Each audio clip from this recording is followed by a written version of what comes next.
الرزاق والآجال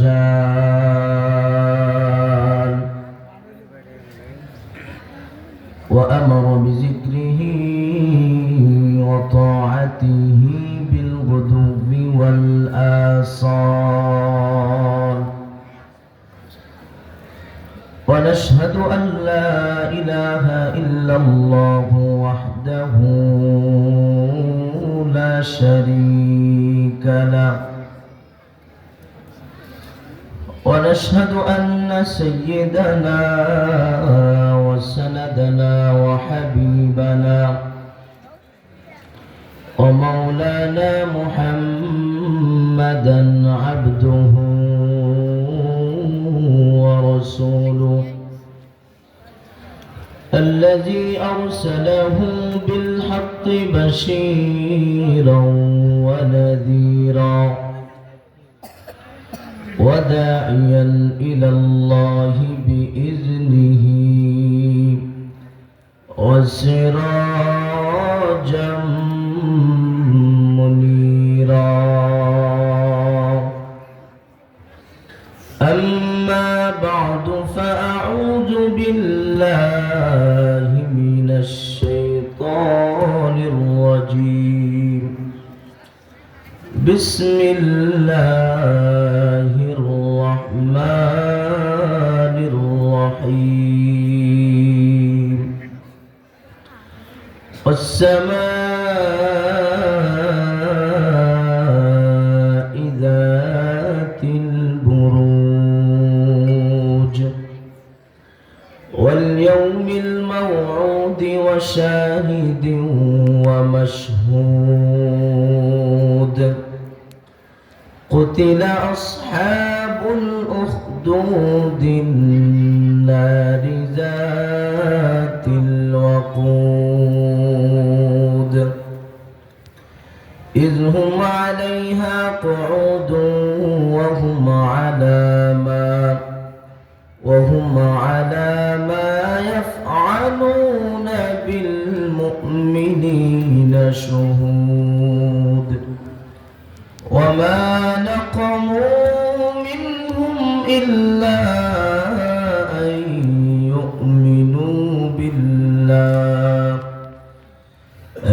يؤمنوا بالله العزيز الحميد.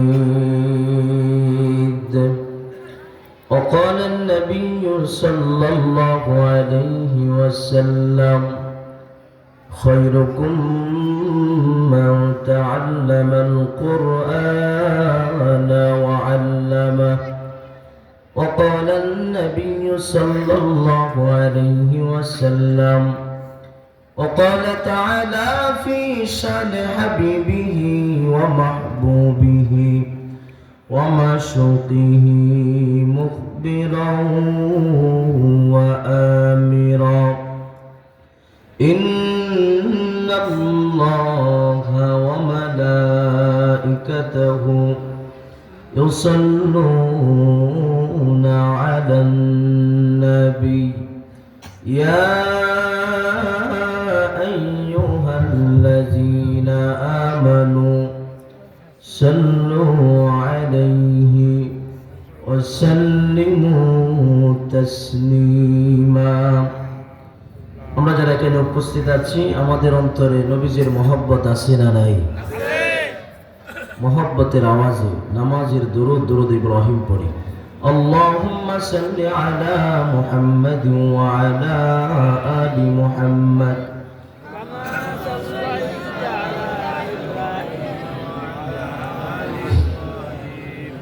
ইন্নাকা হামিদুম মাজিদ।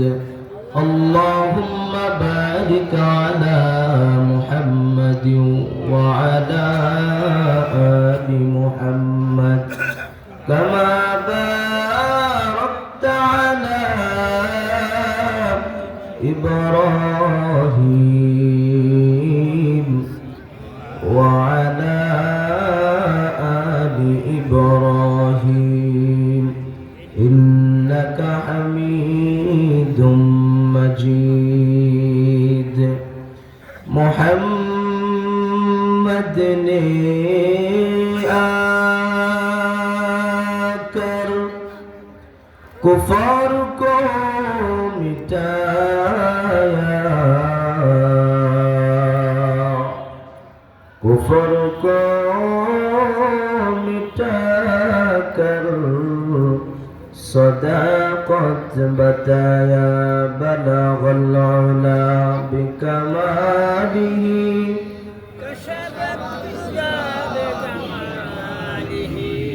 हसनत जमीउ खिसालिही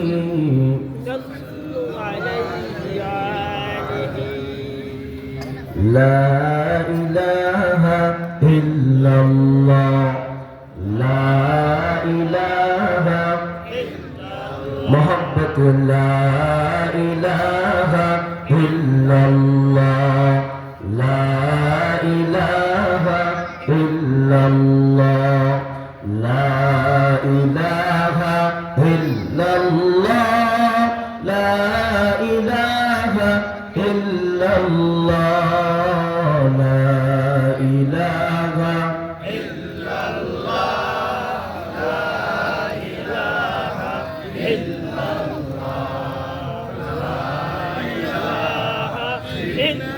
বহু দূরে মদিনা আমরা কেমনে যাব জানি না, দয়া করো দয়াল আল্লাহ, দয়া করো নসিব করো মদিনা, লা ইলাহা أرجو لا إله إلا الله، لا إله إلا الله، لا إله إلا الله محمد رسول الله صلى الله عليه وسلم. سبحانك لا علم لنا إلا ما علمتنا إنك أنت العليم الحكيم.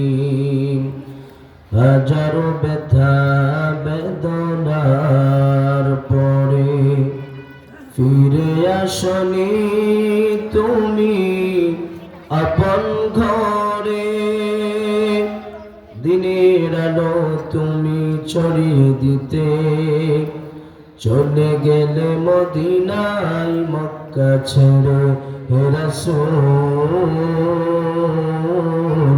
তোমাকে ভুলি আমি কেমন করে, হে রাসূল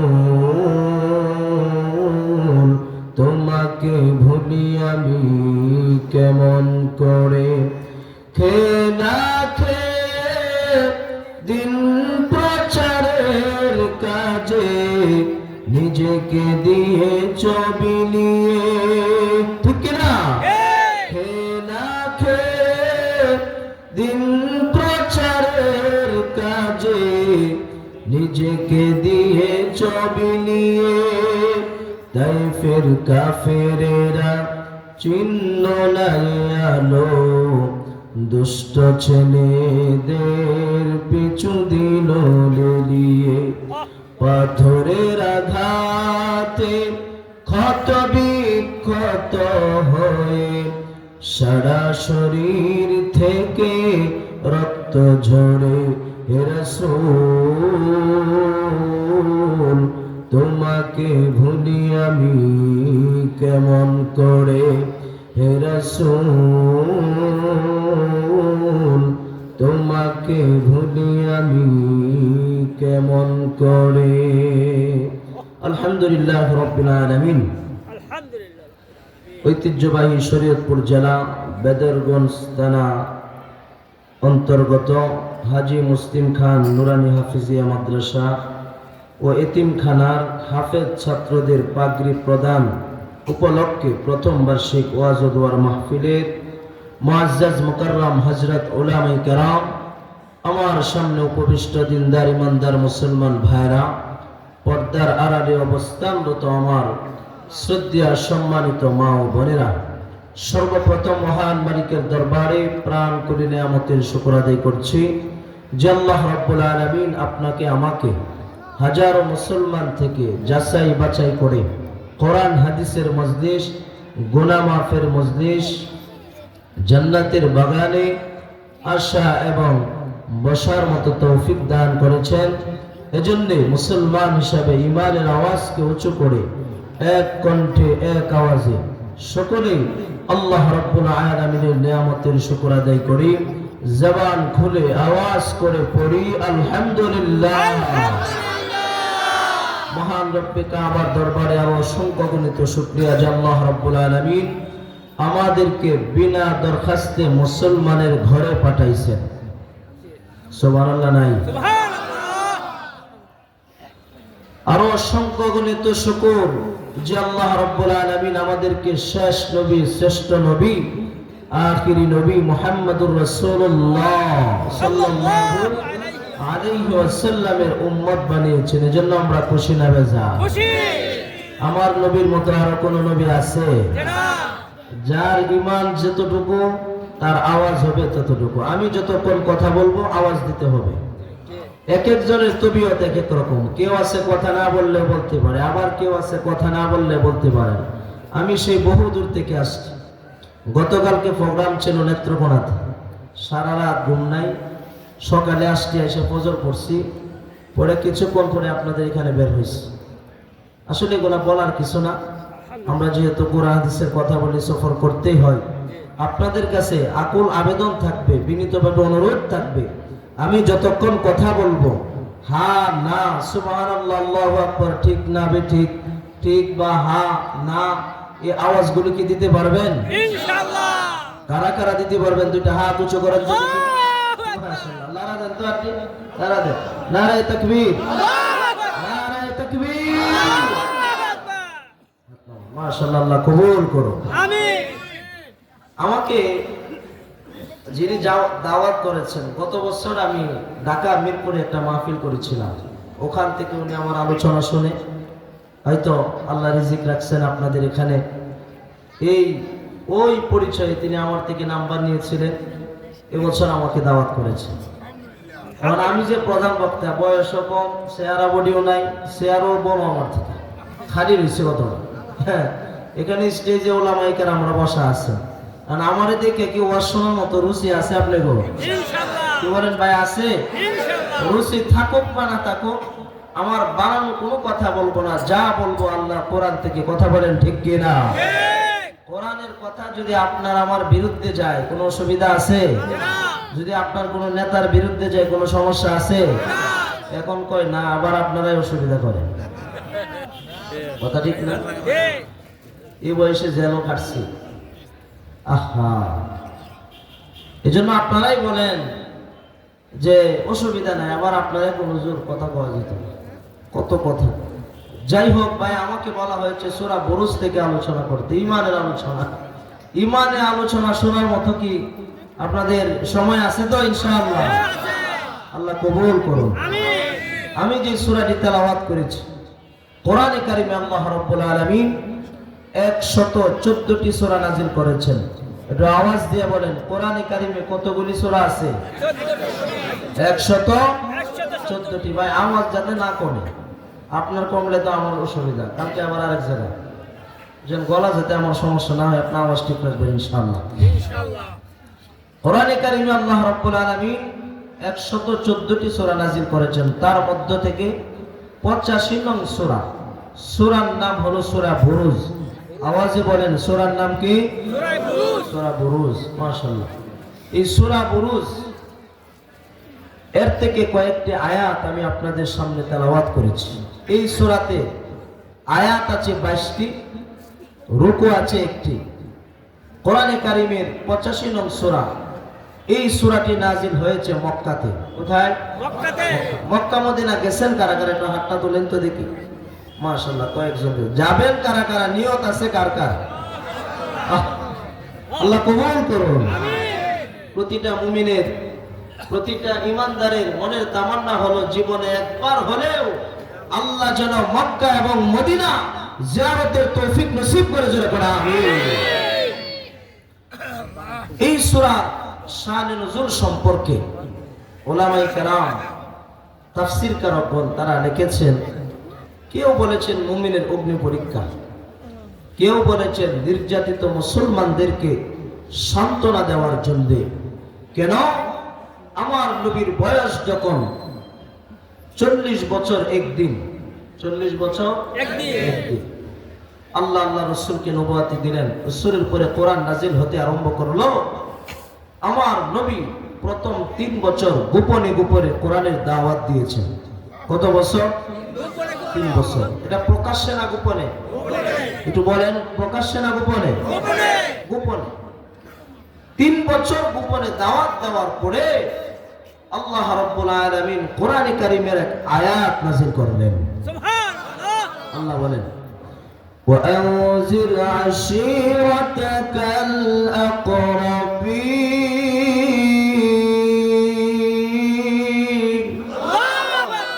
আল্লাহ বলে, হাবিব এখন থেকে আর গোপনে না, এখন দাওয়াত চলবে প্রকাশ্যে। সুবহানাল্লাহ। জোরে কোন সুবহানাল্লাহ। বলেন উলামায়ে কেরাম কথা কি লুকায়া বলবে না প্রকাশ্যে বলবে? লুকায়া বলবে না। আদেশ কার? আল্লাহ। জোরে বলুন কার? আদেশ হলো আল্লাহ। রাসূলের উপরে যখন আল্লাহ আয়াত নাযিল করলো, হাবিব ও আমার বন্ধু এখন থেকে আর গোপনে নয়, এখন থেকে আপনি প্রকাশ্যে কোরআনের দাওয়াত দেন, কালেমার দাওয়াত দেন, বেঈমানদের কাছে কোরআনের কথাগুলি প্রকাশ্যে আপনি বলতে থাকেন। আমার নবী তখন থেকে প্রকাশ্যে দাওয়াত দিতে আরম্ভ করলো। রাসূল যখন আলোচনা ঢুকতে একটু সময় লাগবে, যেহেতু তাফসীর, আমি তো আসলে তাফসীর করতে পারবো না, তবে ইমানি মুযাকারা করবো ইনশাআল্লাহ আপনাদেরকে নিয়ে। তবে আলোচনায় ঢুকতে একটু সময় লাগবে, একটু মজার বিষয়টা পরে আসবে। কথা বলছেন? আর যদি শুরুতেই মনে করেন যে হুজুরে টান দেয় না কেন, মজা নাই কেন, তাহলে হইতো না ভাই। আলোচনা আলেমরা আছে, বুঝবে তারা। আলোচনা ঢুকতে আমাকে একটু সময় দিতে হবে, কেউ কথা বলা যাবে না, একেবারে মনোযোগ দিতে হবে আমার দিকে ইনশাআল্লাহ। ভাই রাসূল তিনি প্রকাশ্যে দাওয়াত দিতে আরম্ভ করলেন। তিনি যখন দাওয়াত দিতে আরম্ভ করলেন, বেঈমানরা বলতে লাগলো মুহাম্মদুর রাসূলুল্লাহ সাল্লাল্লাহু আলাইহি সাল্লাম তিনি আমাদের লাত মানাত উজ্জাতের বিরুদ্ধে কথা বলে, এটা আমরা সহ্য করতে পারি না, বরদাস্ত করতে পারি না। সে আমাদের ধর্ম নিয়ে আঘাত করে, আমাদের উপরে চক্রান্ত করে, আমাদেরকে আমাদের বাবা সন্তানের মধ্যে দ্বন্দ্ব লাগায় দেয়, ঝগড়া লাগায় দেয়, ঘরের ভিতরে এক অশান্তি সৃষ্টি করেছে। ও মুসলমান, আমি আপনাদের কাছে জানতে চাই, আমার নবীর জীবনে কারো ঘরে ঝগড়া লাগাইছে? কাউকে আঘাত করেছে? কাউকে কষ্ট দিয়েছে? আমার নবী ছিলেন আল আমিন, সত্যবাদী নবী। কথা বলেন ঠিক কিনা? আমার নবীর জীবনে কোনো মিথ্যা কথা নাই। আমার নবীর জীবনে কোনো মিথ্যা কথা নাই, কাউকে কষ্ট দেয় নাই, কাউকে আঘাত করে নাই। আমার নবীর মতো কোন নবী নাই। মুসলমানরা যখন কোরআনের কথা বলতে আরম্ভ করলেন, তখন বেঈমানরা নবীর উপরে, সাহাবায়ে কেরামদের উপরে আক্রমণ করতে আরম্ভ করলো। সাহাবায়ে কেরামকে কি পরিমাণ নির্যাতন করেছিল আপনারা ইতিহাস জানেন। ও মুসলমান ভাইরা আমার, হযরতে বেলাল নবীর সাহাবী ছিলেন। তিনি ঈমান আনার কারণে হাত পা বেঁধে মরুভূমির উপর দিয়া ঘোড়া দৌড়েছে, উত্তপ্ত মরুভূমির উপরে। বেলালের হাত পা বেঁধে বুকের উপরে পাথরের চাপা দিয়েছে বেলাল, তারপরেও আল্লাহ আল্লাহ বলেছে। সাহাবীরা বলে, বেলাল আল্লাহ বললে যেহেতু তোমাকে আঘাত করে, তোমাকে শাস্তি বাড়িয়ে দেয়, ও বেলাল জোরে আল্লাহ বলার দরকার নাই, আস্তে বলে শুনেন কে? জোরে বললে শুনেন কে? আস্তে বললেও তো আল্লাহ শোনে, জোরে বললেও তো আল্লাহ শোনে। ও বেলাল জোরে বলার দরকার নাই, আস্তে আস্তে বলো। বেলাল ডাক দিয়া বলে, ও সাহাবায়ে কেরাম, আমি যখন আল্লাহ আল্লাহ বলি আর আমার উপরে যখন আঘাত বাড়ায় দেয়, আমার চোখের সামনে আমার আল্লাহ জান্নাতটাকে তুইলা ধরে। সুবহানাল্লাহ। আর আমি বেলাল যখন জান্নাত দেখি উমাইয়া বেঈমানের আঘাতের কথা তখন আমি ভুলে যাই, আমার আর মনে থাকে না। আমার আঘাত বাড়ায়া দেয়, আমি আল্লাহ বলা বাড়ায়া দেই। আঘাত যত বাড়ে আল্লাহ তত জোরে বলি, আল্লাহ তত বলতে থাকি, আল্লাহ যতই বলে আমার কাছে ততই মজা লাগে। সুবহানাল্লাহ। এগুলো ঈমানদারের আলামত। কিসের আলামত ভাই? ঈমানদারের আলামত। ঈমানদারের বৈশিষ্ট্য। সাহাবায়ে কেরাম, যে খাব্বাব রাদিয়াল্লাহু আনহু, উলামায়ে কেরামরা বয়ান করে, আপনারা শুনেন তাকে কি পরিমাণ আঘাত করা হয়েছিল। তাকে উত্তপ্ত আগুনের মধ্যে তাকে ফেলে দেওয়া হয়েছে, হাত পা বেঁধে। তার বুকের উপরে পাথরের চাপা দিছে, জ্বলন্ত আংটাগুলি তার পিঠের চামড়া পড়ে, গোস্তগুলি পড়ে আওয়াজ হয়েছে। তারপরেও খাব্বাবকে ঈমান ছেড়ে দিয়েছিল। আসতে বলেন কেন ছেড়ে দিয়েছিল? ও মুসলমান, এই ঘটনা থেকে আমাদের শিক্ষা হলো, আমাদের উপরে আক্রমণ আসতে পারে, ঈমানদাররা ঈমানের কথা বললে ঈমানদারের উপর আঘাত আসতে পারে, নির্যাতন আসতে পারে। আমরা ঈমানদার ব্যক্তিরা নির্যাতন সহ্য করতে পারি, কিন্তু ঈমান ছাড়তে পারি না। কথা বলুন ঠিক কিনা? তার বাস্তব প্রমাণ বিগত 17 বছরে আমরা দেখেছি। এই দেশের উলামায়ে কেরামরা যখন কোরআনের কথা বলেছেন, ইসলামের কথা বলেছে, মূর্তির বিরুদ্ধে কথা বলেছে, এক ধরনের নাস্তিকার বেঈমানগুলি আলেমদেরকে ধরে ধরে নির্যাতন করেছে। কথা বলেন ঠিক কিনা? ও মুসলমান, আলেমরা কি কোরআনের কথা বলা ছেড়ে দিয়েছিল? কথা বলেন না কেন? ছেড়ে দিয়েছিল? ছেড়ে দেয় না। কারণ মুসলমানরা কি মূর্তির পক্ষে থাকতে পারে? কথা কয় না, থাকতে পারে? নিজে না বলবেন, ডানে বামে তাকাইবেন, যে বলবো না ওইটা ওই দলের। স্পষ্ট কথা। আমি জানতে চাই, ইমানি আওয়াজে বলবেন, যার ইমানের পাওয়ার যতটুকু ইমানি আওয়াজে বলবেন, কোন মুসলমানরা কি মূর্তির পক্ষে কথা বলতে পারে? তুলসী গাছের পূজা, বট গাছের পূজা, আগুনের পূজা, লিঙ্গের পূজা, ল্যাংটার পূজা, বাবার পূজা কোন মুসলমান করতে পারে? করতে পারে না। এই জন্য তো উলামায়ে কেরামরা বলেছিল মূর্তির পক্ষে আমরা থাকতে পারি না। এজন্য তারা বলেছিল, যারা মূর্তির কথা সহ্য করতে পারো না, ভাস্কর্যের কথা সহ্য করতে পারো না, তোমরা রেডি হও, পাকিস্তানের রাজাকার, তোমাদেরকে দিল্লিতে পাঠিয়ে দেওয়া হবে, ইন্ডিয়াতে পাঠিয়ে দেওয়া হবে। আমার আল্লাহ শিক্ষা দিয়ে দিলেন, ও বেঈমানেরা শোনো, ঈমানদাররা কোরআনের পক্ষে কথা বলবে, নবীরা যেই পথে কথা বলেছে সেই পথে উলামায়ে কেরামরা কথা বলবে। আলেমদেরকে তোমরা ইন্ডিয়াতে পাঠিয়ে দিবা, দিল্লিতে পাঠিয়ে দিবা, 41 সাল পর্যন্ত ক্ষমতায় থাকবা। ও মুসলমান, স্পষ্ট ভাষায় বলতে চাই, যারা এতদিন পর্যন্ত আলেমদেরকে দিল্লিতে আর ভারতে পাঠানোর হুমকি দিয়েছিল, আল্লাহ তাদেরকে 1 ঘন্টার ব্যবধানে দিল্লিতে পাঠিয়ে দিয়েছে।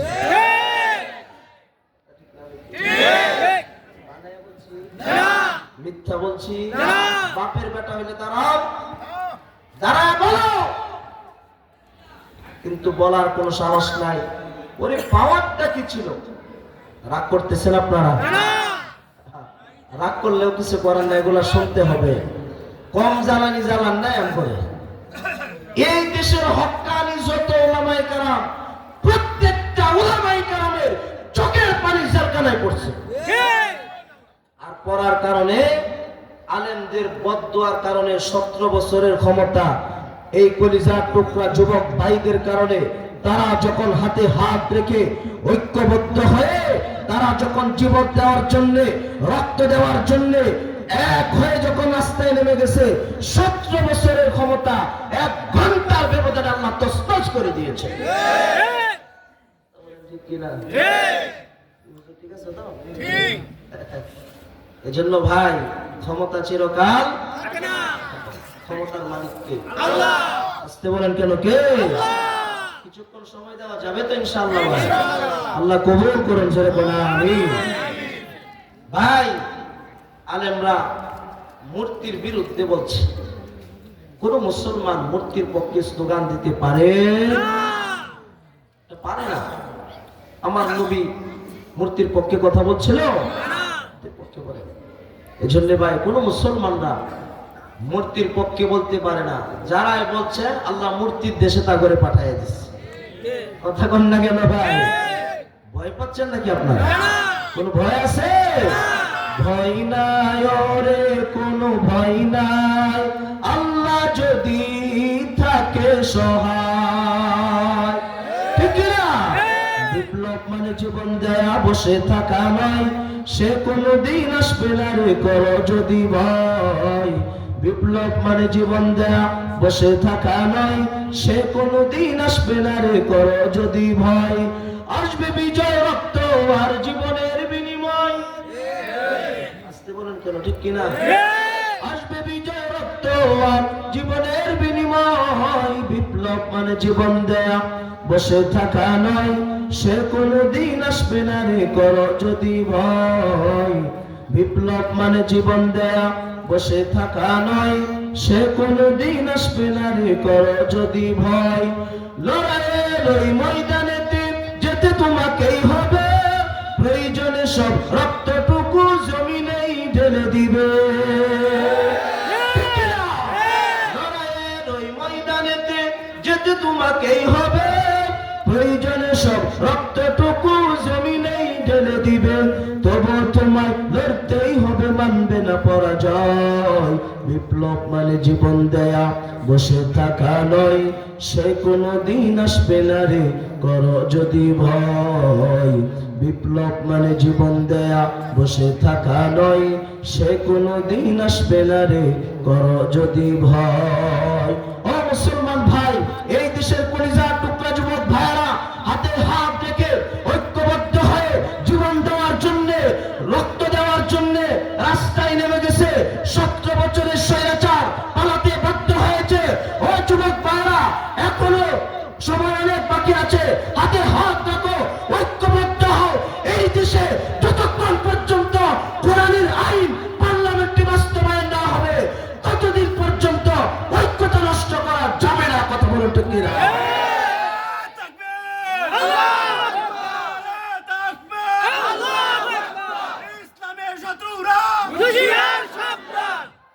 মাশাআল্লাহ, কবুল করো। রাগ করতেছেন ভাই? ভাইয়ার আমার, এই জন্য যুবকদেরকে আমি বলি, এই দেশের নেতারা তুম করে ডানে বামে, আচ্ছা কোন মুরব্বীরা কোন নেতারা ডাকে? আসতে বলেন তো, ডাকে? দেখছেন আপনারা? মুরব্বী সামনে দিকে রাখো, চাচা সাইড আইতেছে। কারণটা কি? মুরব্বীদের জন্য শক্তি নাই, জোর নাই। কথা কোন ঠিক কিনা? জোর জাগো নাই, এগর দামও নাই, দামও দেয় না।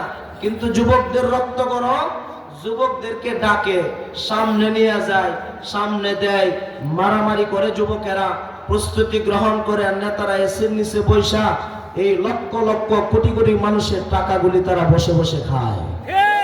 আপনারা ঠিক বললেও ঠিক, না বললেও ঠিক, জোরে কোন ঠিক কিনা? এই দেশের কোন নেতা মার খাইছে?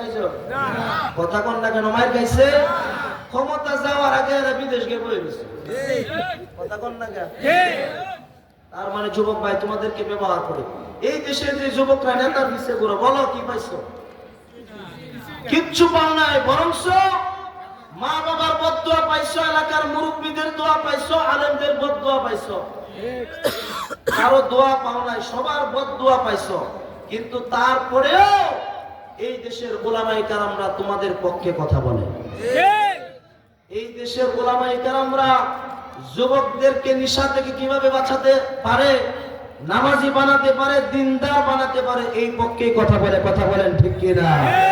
এজন্য ভাইরা আমার, এই সূরার শানে নুজুল হলো নির্যাতিত মুসলমানকে সান্ত্বনা দেওয়া। কাদেরকে সান্ত্বনা দেওয়া? নির্যাতিত। আবার বলেন, কাদেরকে? নির্যাতিত মুসলমান। তাহলে আমরা কি নির্যাতিত না? সাহাবীরা নির্যাতিত হয়েছে, নবীদের পক্ষে যারা ছিল তারা নির্যাতিত হয়েছে, আমরা নির্যাতিত হচ্ছি। এই জন্য আমরা সবাই নির্যাতিত। নির্যাতিত মুসলমানদেরকে সান্ত্বনা দেওয়ার জন্য আল্লাহ এই সূরার শুরুতে 4টা কসম খাইলেন। জোরে কোন কয়টা? 4টা। আচ্ছা, আল্লাহ কথা বললে কসম খাওয়ার দরকার আছে না? আসতে বলেন কেন ভাই? আছে না? নাই। কিন্তু এরপরেও আল্লাহ তাআলা কসম খাইলেন। আল্লাহ কসম খাইলেন। আল্লাহ বলেন, والسماء ذات البروج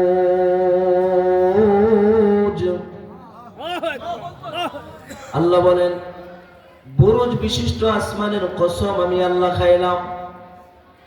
বুরুজ কাকে বলে? ওই যে নক্ষত্র রাজি আমরা দেখতে পাই, আকাশের মধ্যে যা কিছু আছে সব কিছুর কসম আল্লাহ খাইলেন। 2 নম্বরে ওয়াল ইয়াউমিল মাউউদ, প্রতিশ্রুত দিনের কসম আল্লাহ খাইলেন। প্রতিশ্রুত দিন কোনটা? কিয়ামতের দিন। ও মুসলমান, আমি জানতে চাই কিয়ামত আছে না নাই? বিশ্বাস আছে না? কোন মানুষ যদি কিয়ামতের কথা অস্বীকার করে তার ঈমান আছে? কিয়ামত হবে, এই সম্পর্কে আমি আপনাদের সামনে অল্প কিছু আলোচনা করি। 2 নাম্বার কসম, কিয়ামতের কসম। কিয়ামতটা কেমন হবে? আল্লাহ রাব্বুল আলামিন কোরআনে কারীমের একটি সূরা, সূরা জিলজালের শুরুতে আল্লাহ বলেন, ইযা জুলজিলাতিল আরদু জিলজালাহা। আল্লাহ বলেন, যখন পৃথিবীকে প্রবল বেগে একটা ঝাঁকুনি দেওয়া হবে, ঝাঁকুনির অবস্থাটা কেমন হবে? ও যুবক, ও পর্দার অন্তরালের আমার মা বোনেরা, খেয়াল করে শোনেন। আল্লাহ রাব্বুল আলামিন বলেন, গোটা পৃথিবীকে, ওই যে প্রতিশ্রুত দিন মানে কিয়ামতের দিনটা যেদিন শুরু হবে, গোটা পৃথিবীকে আল্লাহ রাব্বুল আলামিন একসাথে কাঁপিয়ে তুলবেন। গোটা পৃথিবীকে একসাথে কাঁপিয়ে তোলার মতো ক্ষমতা আমার আল্লাহর আছে না নাই? আল্লাহ বলে, গোটা পৃথিবীকে আমি আল্লাহ একসাথে কাঁপিয়ে তুলবো। এই কাঁপিয়ে তোলার জন্য আল্লাহ রাব্বুল আলামিন একজন ফেরেশতা বানাইলেন। ফেরেশতার নাম হলো ইসরাফিল। জুরে কোন নাম কি? ইসরাফিল। তার হাতে আমার আল্লাহ একটা সিংহা দিয়ে রাখছেন। সিংহার ভিতরে 11টা ছিদ্র আছে।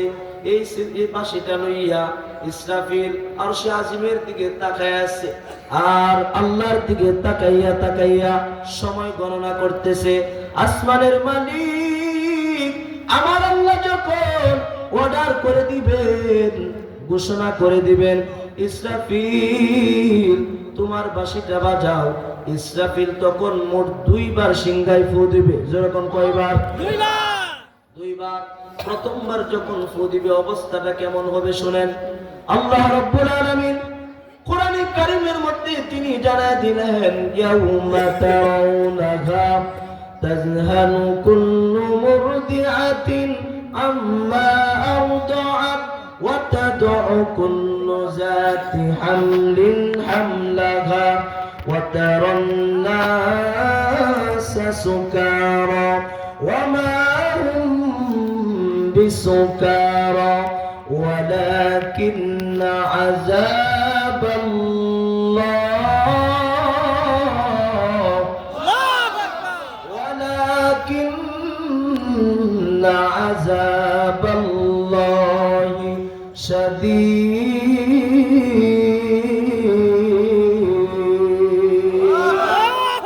আল্লাহ বলে, যেদিন কিয়ামত হবে, যে মা তার বাচ্চাটাকে বুকের দুধ পান করাবে, ওই মা বাচ্চাটা কোল থেকে পড়ে যাবে। মা